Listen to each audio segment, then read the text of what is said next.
Hello, Kansas and Western fans. Today it's time for another product review for whistle stop models. And what we have here is a set of guardrails.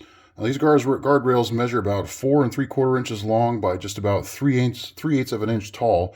And as you can see here, we've got 5 of them on a single sprue.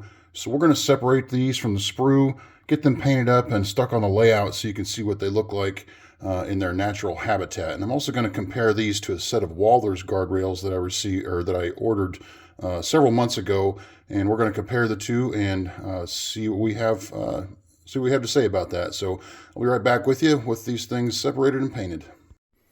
All right, so we're back here with a painted example of this Whistle Stop Models guardrail, and I just went with a flat aluminum, and I didn't really have any brown paint, so this is actually a flat olive, which still comes off a little bit shiny because it was a brand new bottle. So I'd probably hit that again with a brown if I had one, but this is what it looks like. And then next to that are a couple of these Walther's segments. So as you can see, there's a little bit of difference in size and thickness. These Walther ones, you have to assemble, obviously, and what you're assembling is these posts. And they're not really detailed either.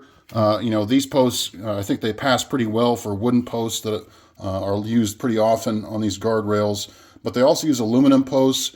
These Walther ones, you can't really tell if there's any detail to that either. So there's not really any difference there.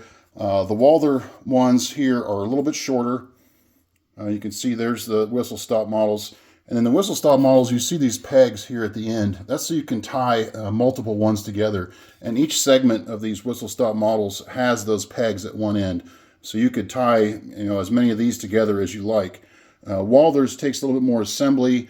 It's also got some starters and stoppers, I think, that go into the ground. So maybe a little bit more detail there. But if you just want to throw some guardrails up on your layout really quick, I'd say these work pretty well. As with many, or if not all, of Whistle Stop Models fencing type products, you can see he's already pre-drilled holes there, and I've just stuck some pins in the ends to hold these in place temporarily.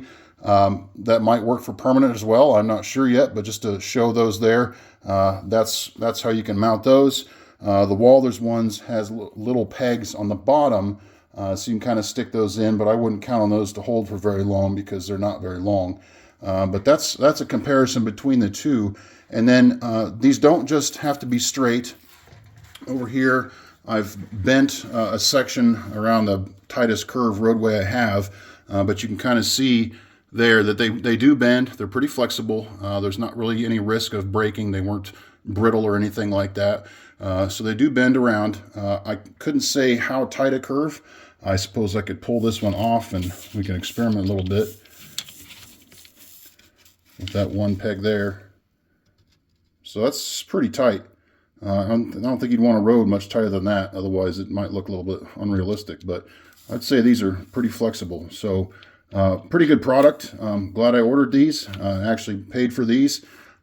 So very happy with that purchase, and I think I'll go ahead and paint and install the rest of them along my roadway here. So anyway, thanks for watching. If you have any questions, just email John over Whistle Stop Models, and he'll be happy to help you out.